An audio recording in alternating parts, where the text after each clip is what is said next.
action mode. It's an action-packed podcast. It is going to be an action-packed podcast. Speaking of action-packed podcast, episode 12. Episode 12. We made it an entire year pumping out one episode a month. Yeah. I mean, it's not a lot of volume, but not a lot of podcasts make it this long. No, I mean, we're already in the top 10%. I know. They don't make top 10% or the bottom 90% turn it off after what is it, 10 episodes or so? I thought it was 3. Oh, 3 episodes. So That's right. we've Oh, been we're like top what? 10 for a while. We've been top 10 for a while. I know, like clear back in April. Yeah. So We're killing it. Yeah, Joe Rogan, watch out. Yeah. I mean, we're going to be right there, right behind him. I mean, our viewership might not be the highest, but Yeah, but we got a niche. yeah. Yeah. We got a niche. Yeah. We'll call it a niche. Oh, man.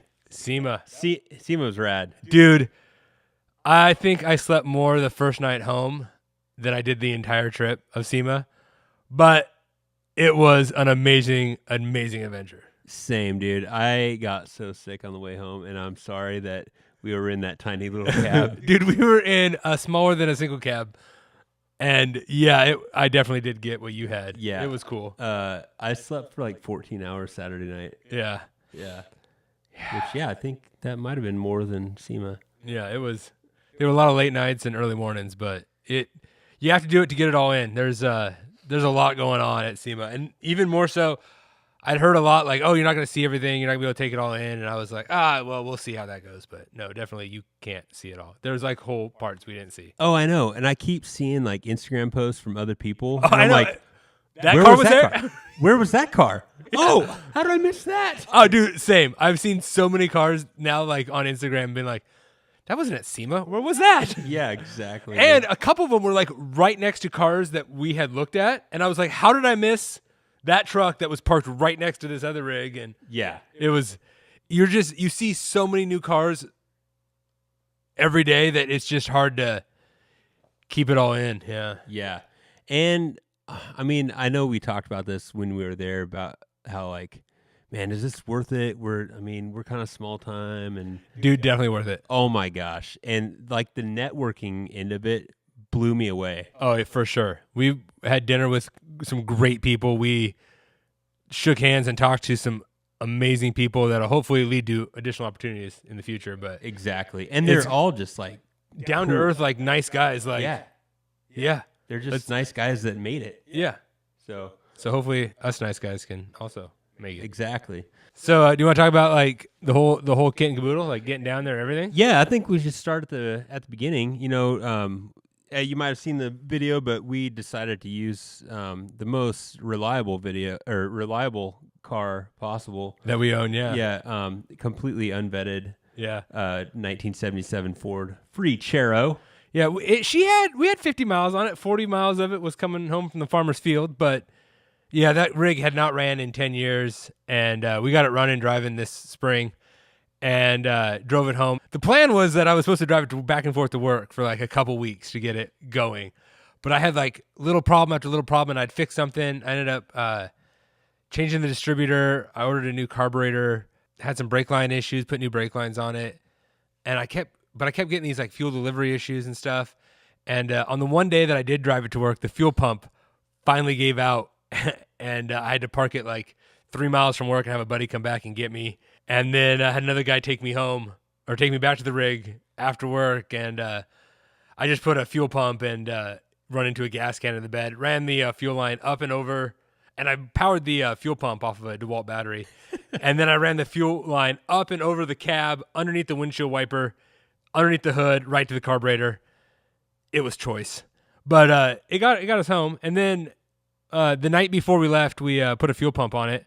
It's 950 miles from my house to Vegas, and that thing ran 930 miles pretty much flawlessly. We did change some fuel filters. Yeah, I think we went through like 4 fuel filters on the way down.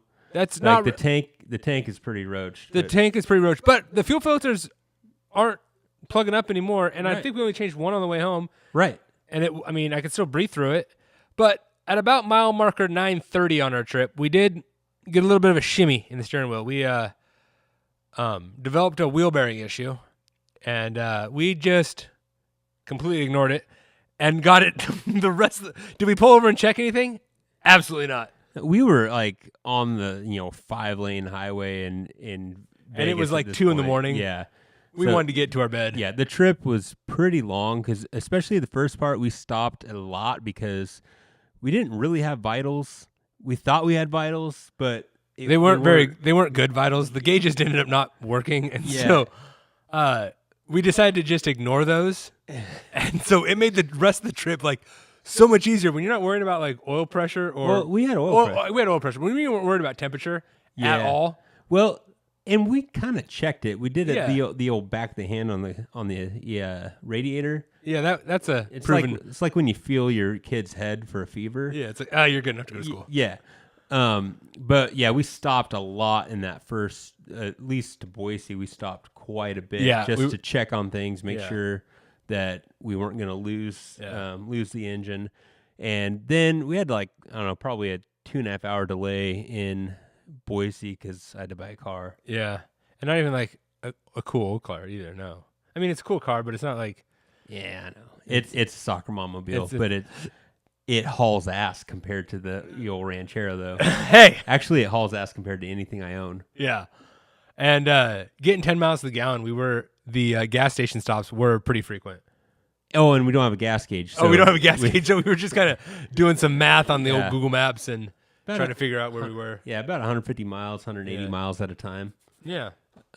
Which adds up to a lot of stops in 1,000 miles. Yeah, it does. So lost the wheel bearings. We milked her all the way to our hotel parking lot, and because the Ranchero only has the bed, we had to unload everything that we had brought down there, plenty of tools and such. Unload everything to our room, our cooler, and everything. So that took another half hour, 45 minutes. We got to bed like 3 o'clock, I think, or a little after 3. Yeah, and we had the kickoff breakfast at 7. At 7. And we had to get our badges. And we had to get our badges at we woke up at 6 the next morning. Yeah. Bright-eyed and Oh my bushy-tailed. gosh. But the adrenaline of being there, I think, pushed us through. Oh, yeah. I was not tired I was not tired that first day. Yeah.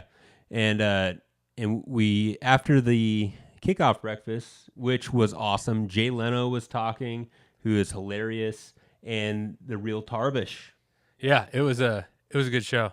Yeah, and he kind of talked about a little bit of his car collection, which is pretty massive. I think he could fill a good portion of SEMA with just his vehicles. Yeah. And then we met up with Liam from Jeep Sheep TV, and dude, huge shout out to Liam. Like, he just kind of took us under his wing and showed us a bunch of stuff, introduced us to a bunch of cool people, gave us some kind of tips and tricks for the week as far as filming content, and I think it really helped out. I think it did too. It's good to have like kind of a mentor in the industry a little bit. Absolutely. So that first day was really about just taking it all in, and we've got a video on what that looked like, but oh my gosh, it's like overwhelming the amount of builds and businesses and products that you can look at. Oh yeah. And those cars that like the builds, like it's overwhelming by like the sheer number of builds and like the sheer number of time that they put into some of those builds. Oh yeah. And like what I have found a little bit of comfort in is knowing that our last minute thrash just to get there, changing some parts and stuff. I have seen quite a bit of content on Instagram that shows like how the rigs looked 5 days before SEMA, and they're completely blown apart. And you're like, oh, I saw that rig at SEMA, and it was completely put together. It was perfect.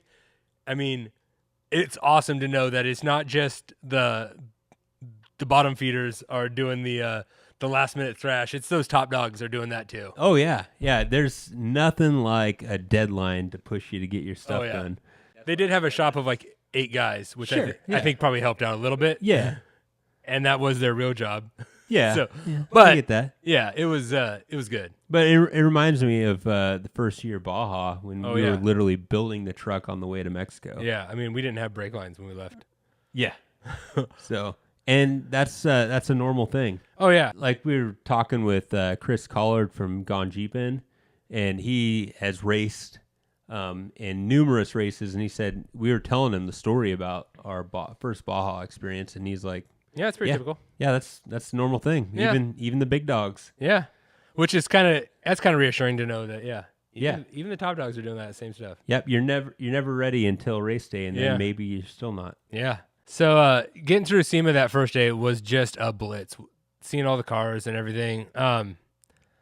We had dinner that night with some. Liam introduced some great guys, Chris and Jacob. We thought we had kind of a crazy story getting to SEMA. I mean, in a car that we pulled out of a field, but Jacob was the flagger for the unofficial use only guys. They drove mopeds from Detroit, Michigan, all the way to Vegas, and yeah, that's pretty nuts. Yeah, it was for a good cause though. It was for SEMA Cares. Yeah. That was good, but that's just an incredible undertaking. Right, and it's no dig at them, but they do have some years on us. Yeah, and so like I know what it was like when we went 120 miles on Coleman mini bikes as people in our late 30s. Yeah, to be in your 50s and oh man, dude, that would be nuts. Yeah, I can't and they were getting around SEMA like it was nothing. Yeah, it's like I don't know. So I don't know. You just got to keep on keeping on. Yeah, you do. But it was cool to end up meeting Greg later. Yeah, Greg's a cool guy. He said one of the most dangerous things I think I heard all weekend to me. And it was, if you want to do something stupid with cars, get a hold of me. Because that has been like one of my unofficial life mottos my entire life, doing something stupid with cars. So I know, it kind of feels like he just handed us a blank check. I know, like he was like, yeah, we're going to do something stupid. Yeah. So you don't Greg, I don't think Greg understands the level of stupidity that which we can dip to. Yeah, I don't know, man. I felt like we really hit it off with him. Though. Yeah, it was so fun meeting him. So that was not Tuesday night, Wednesday night. Wednesday night was more just like Wednesday was more just trying to take it in and get some interviews set up. So we wanted to interview a few people about their builds. Yeah, and then that evening there was a reception with the Torah off-road group. And it was kind of a charity event, part of SEMA Cares, where they were you could buy Pinewood Derby cars and race them. We cheated and still lost. One of the booths at SEMA was the WD-40 booth, and they were giving out WD-40 and these little pins. And so when we got our car on the dowels for the wheels, I loaded it up with WD-40, trying to get just a little bit of advantage. It got us none advantage. Yeah, we didn't get out of the first round. So. But that's all right. It all went to a good cause. Yeah, so there were some just awesome people at this Torah event. One of them being Holly Fowler from Mischief Maker. It was so cool to meet her in person, and she was kind enough to let us interview her about the Liberty Bibberty. Yeah, her Onyx build was awesome. I think it's cool when you take one of those unibody rigs and just you gotta plate it all up because there's nothing to attach to. So you got to build your attach points. Yeah, and it's pretty cool to take something that from factory looks like a pregnant roller skate, and then turning it into something that looks pretty badass. Yeah, it's pretty legit. Yeah, so the stretch on it was perfect. Yeah. But anyway, then Liam introduces us to Greg, and I had been kind of following him, kind of on the periphery on Instagram, and I saw some of the clips of their trip on the mopeds. Yeah. But because of our adventure on mini bikes and his adventure on the mopeds, we just hit it off, and he's got endless stories about building cars. He's won awards for the Riddler Award, which is that you got to build a pretty fancy car. It's a pretty prestigious award. It's not something that we're going to be doing in our garage. Probably not, but I don't know, man. Yeah, maybe. I don't know. This SEMA trip really inspired me. Yeah.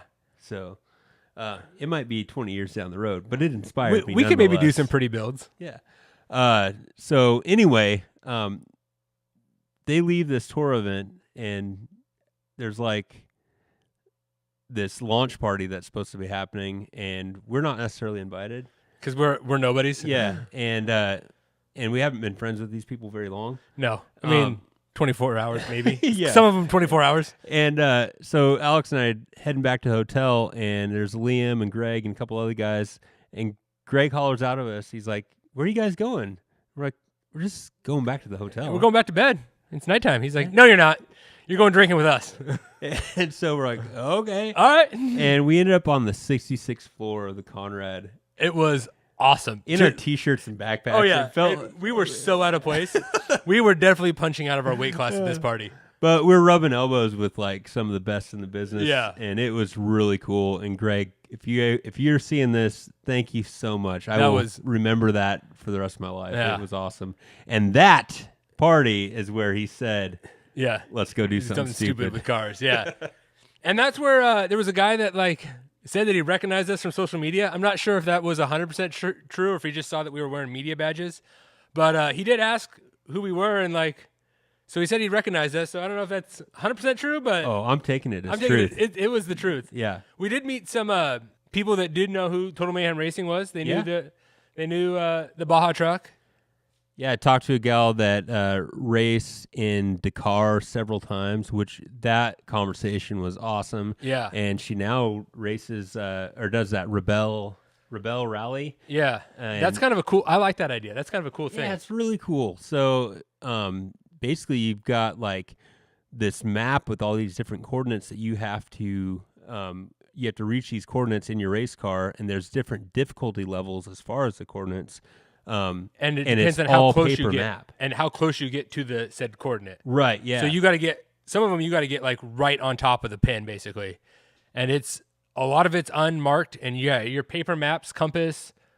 It's cool. And you're in like a production off-road rig. Yeah. But production rig nonetheless. So very cool concept. Yeah. So, and it was honestly, as a girl dad, it's pretty cool to meet these different women in the industry that are doing really rad things and not being promiscuous. Like, they've made it to where they are because they're good. And I just think that's really inspiring for me as a girl dad to know that if my girls want to, they can get into this off-road scene or this car scene. And I think they do. I mean, they're really loving their quads. So after the party at the Conrad with a little bit of hors d'oeuvres and open bar, the hors d'oeuvre situation was a little lacking for big guy status. Yeah. So we hit up a really good taco stand and ate some really good Mexican food. Oh yeah, it was so good. That El Pastor. Oh yeah, it was delicious. So the next day though, we had a lot of our interviews planned out, and like you said, we interviewed Holly, Rick with Custom F and Customs. Yeah, with his Delica. Yeah. Come and swap Delica with a Hellcat Trans. It was pretty rad. Yeah. So, and like when you walk by it, it's kind of like unassuming. Yeah, it's like, oh, it's a minivan. I mean, it is one of the coolest production minivans. That Mitsubishi Delica is one of the coolest like production minivans. Oh, absolutely. And what I found out about it is like they're still producing that same minivan in that same body style. The Gen 4, I think is what he said. Yeah. In that same body style since like 93 to today with the same. They're still stamping out that exact thing. You can go buy a door that was made this week for that van. Yeah, I had no idea, but it's all overseas. Like he said, some of his major places he ships out to is Taiwan and Brazil. Yeah, and he built everything custom on that, from all the lift kits, all the trailing arms, everything on that is 100% custom that they built in-house for that rig. And you need to check out that interview when we go over that rig. It was sweet. It was very cool, yeah. The other guy we interviewed, Rob Bennett, it was kind of crazy. Buddy of mine, Rob, lives here in town in Asotin, and he was our gas supplier at the mill for welding gas forever. He recently got a job with Miller, and we were walking around, and I heard him. I heard somebody laugh. I was like, man, that sounds like Rob's laugh. And then we came around the corner, and it was Rob Bennett. And so he let me weld with their brand new, I don't remember what the model was of it. It was... But I looked it up. It's $46,000. $46,000. Here's the thing, though. Not a good welder. I am not a great welder. I can stick it together. I can build a derby car. I feel like it's safe enough for cages and stuff, but it doesn't ever look pretty.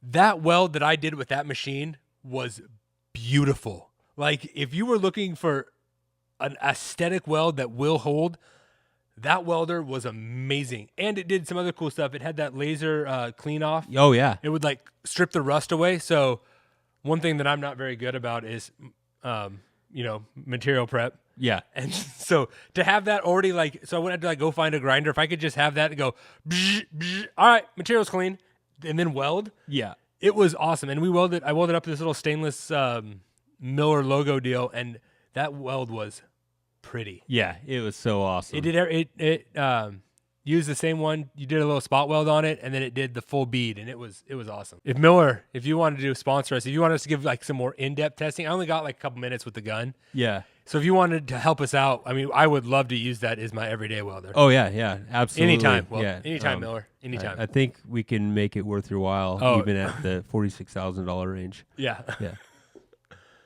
So I got through a bunch of interviews. Still saw a bunch of cool cars. Spring tools. Oh, and the spring tool. That was on Thursday or Friday morning. Friday morning, right before we left. Yeah, his GMC Jimmy was beautiful. Every single panel on that thing was custom. All the light, and it was a lot of like very subtle. Subtle, yeah. Like the marker lights were recessed, but not like really recessed.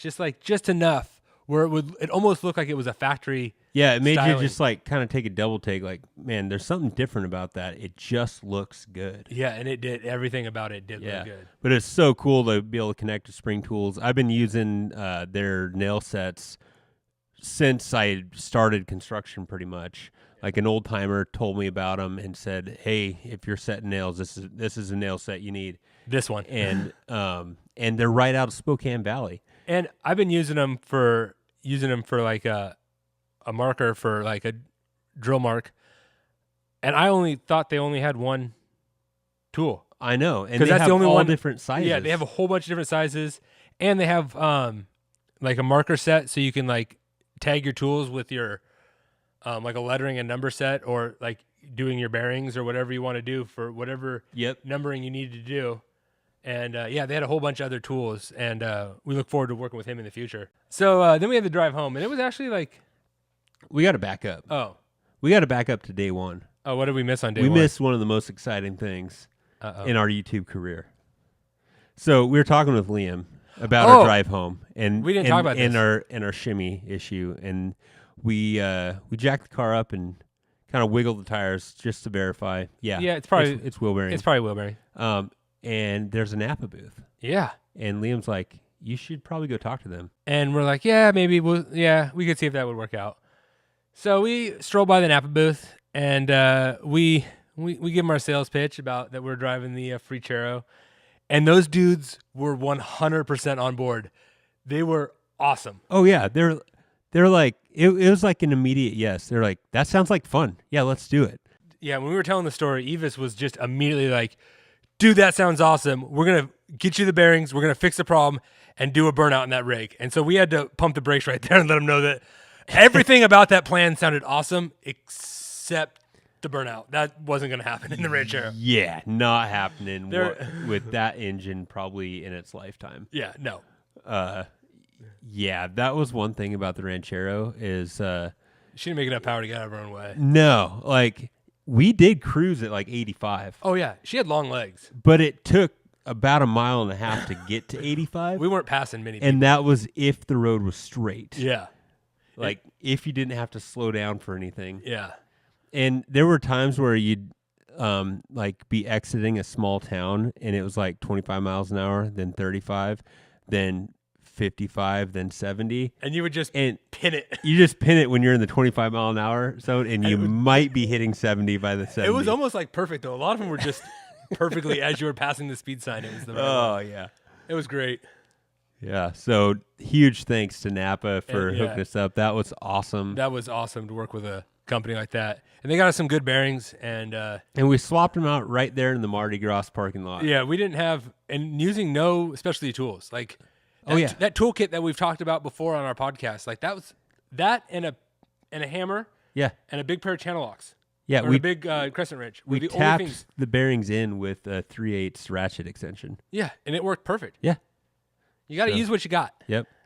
Friday, we did the drive home, and pretty uneventful. I mean, there was some events. So pulling out of the... So on 100 feet from Mardi Gras. So, yeah, 150 feet outside. So Friday is the busy day at SEMA. It's the day that's open to the public. Right. So there is a lot more traffic around the convention center, and there was a lot of traffic around the convention center as it was, but it was bumper to bumper traffic, and I just kind of had to nose my way out there, and we had to make like 3 lane changes all the way to make a left-hand turn coming out of this parking lot. Yeah. And the car in front of me slammed on their brakes. I mean, maybe not slammed on their brakes. I don't know. It could have been this technique. Yeah, it could have been. I was looking everywhere. Everywhere but forward. When you it's punched it. Low visibility in that vehicle. And you do sit pretty low in the driver's seat because all the springs are broken. Yeah. Which does not feel good on your lower back, by the way. No. These stools that we're sitting on is a little more comfortable, I think. Yeah. So I did rear end a Tesla. The dude was super cool about it though, but we like pull over in like the next hotel parking lot and he gets out and then his passenger gets out and I was like, oh no, he's going to have like a dude that's like, oh yeah, I had a back injury. He was just going to the SEMA show. So he just let him out there and he comes out, looks at it, rubs his bumper and was like, oh man, I don't think we did any damage. I think we're good. I gave him $50 to get it buffed out on me. And he was cool with it. So yeah. Oh man, I was so nervous. I was like, not necessarily because of like insurance or money or anything, because I could see that the car was not really hurt. Yeah. But I was just like, this is going to take 3 hours. Oh yeah, we were going to, like, the cops were going to get involved. Like, it was going to be this process. And when the dude just was like, fist bump, I was like, yep, fist bump, let's roll. Yeah. And that was about it until we cruised right along to Boise. Yeah. It was great. My aunt and uncle there in Boise made us some breakfast burritos at 10:30 at night, which was awesome. Yeah. Got topped off on some coffee. Some picked up cookies. the burb. Got some cookies. And then someone left me for like heated massage seats and like an entertainment system that worked. Oh my gosh, the Suburban was so nice after being in that Ranchero for so long. I suggested that we like switch out driving and stuff, but someone wasn't on board for that. I don't know why you weren't. I also felt like trash, so the the heated seats did feel good, on my feverish body. Yeah. I mean, my lower back was burning up pretty good from lack of springs in that seat, but then we were getting pretty tired. Yeah. But we had one moment that really woke us up.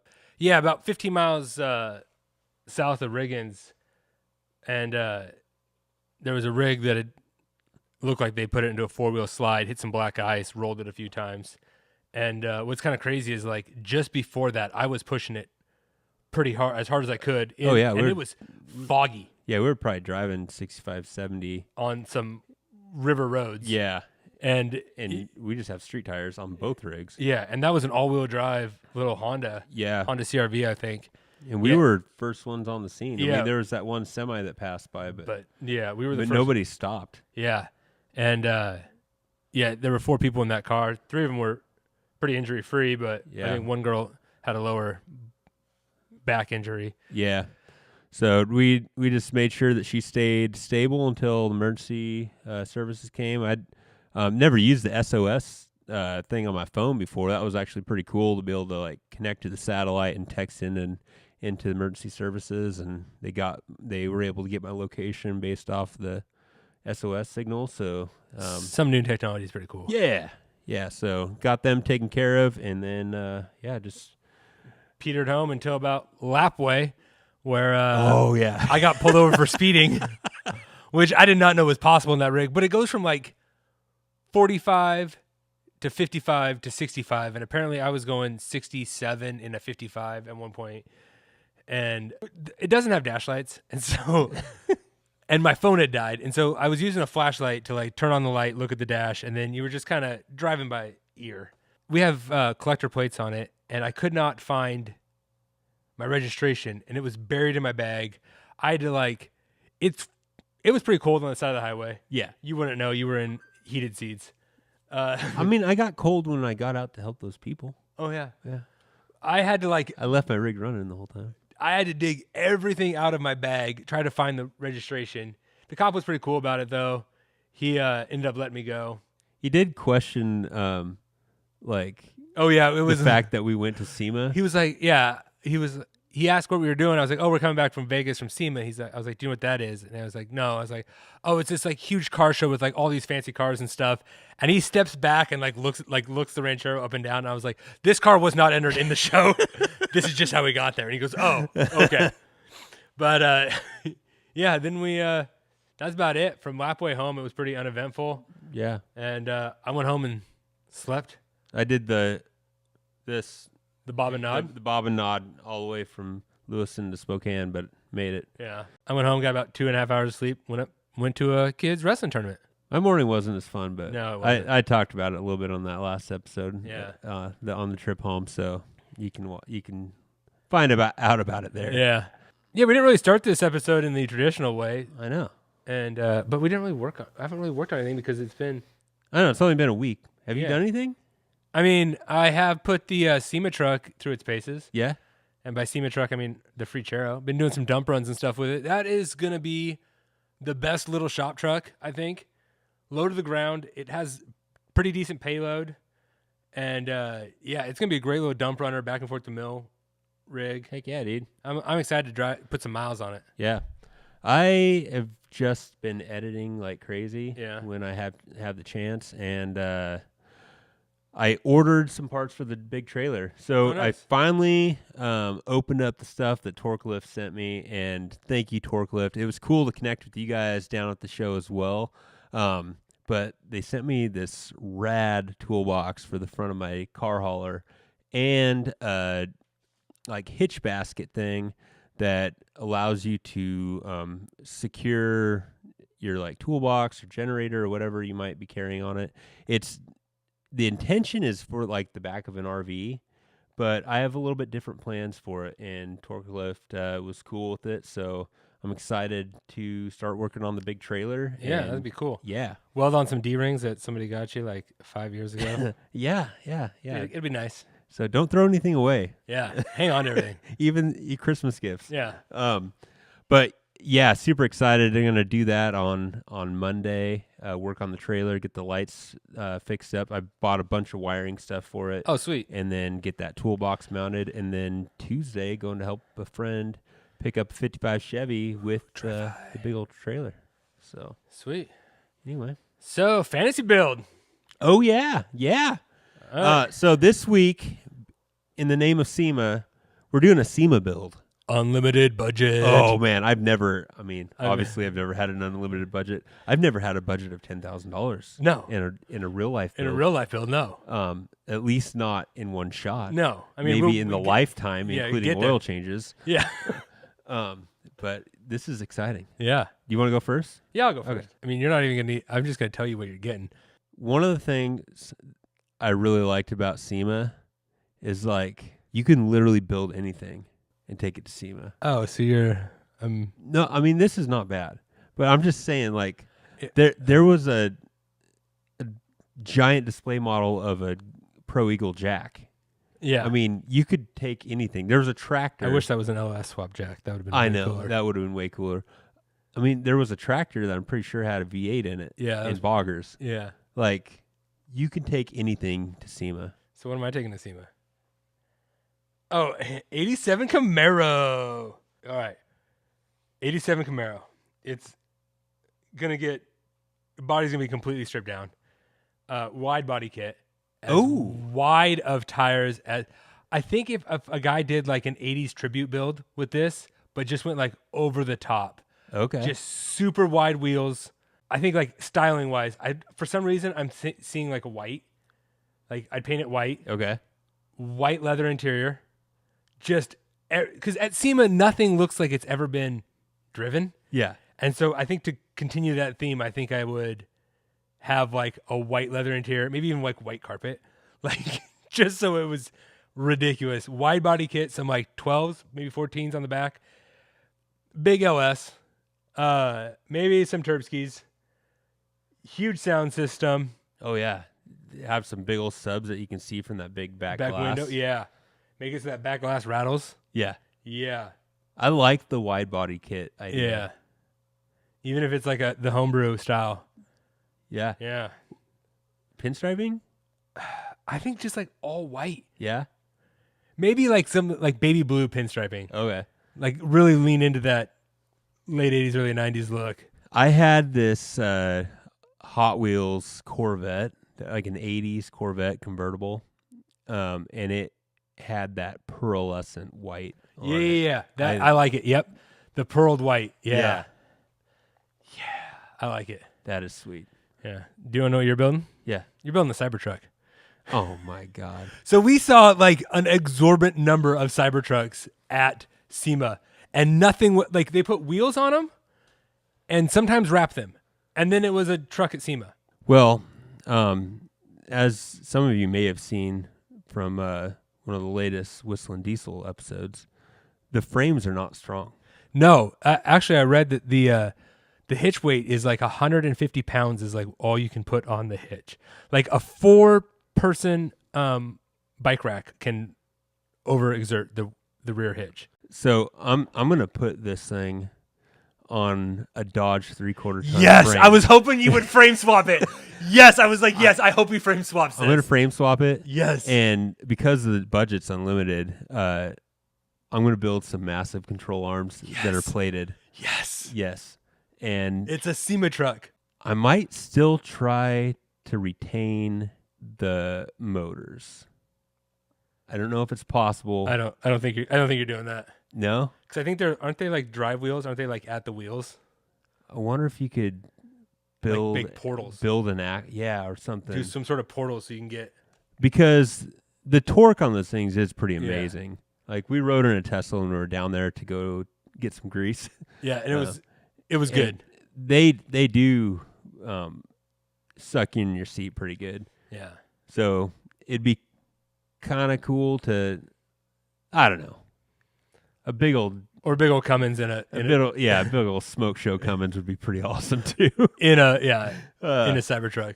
It would be kind of cool to do a twin traction beam on the front, like get the kit that Dune Hippie Machine is making right now, and just do 2-wheel drive.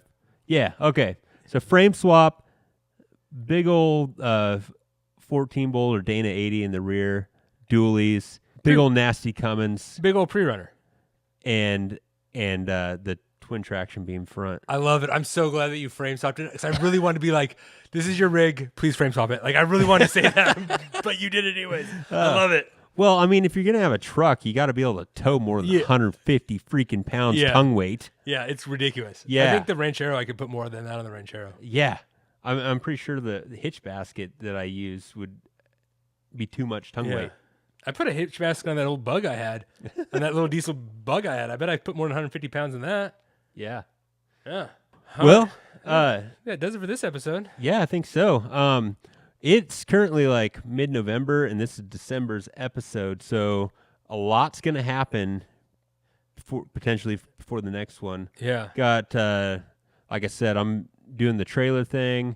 I'm hopefully going to have the motor and trans in the Jeep before the end of the year.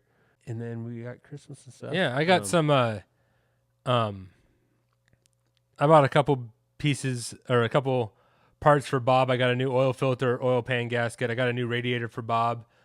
I might try to swap over that. I ended up getting a Holly for that Cadillac motor, so I might swap that on there. Oh, yeah. And I'm going to try to track down the cheapest floor shifter that I can find for that Turbo 400. Might be a Derby shifter, and I'm going to take it to my sister's house right up the street and see if I can tear up her field real quick. Right on. I'm also in December going to Arizona. Hoping to connect with, I'm staying with my buddy Jared down there, and him and his family are joining me with the Rubicon next summer, so we're hoping to work on his Rubicon. I'm trying to talk him into putting a lift on it. Nice. I mean, he wants to lift it. I'm trying to talk him into lifting it that week. Yeah, when your labor's free in there. Yeah. So anyway, lots of cool stuff. Yeah. And see you in January. Wheel it, wreck it, rinse it, repeat. Till next time.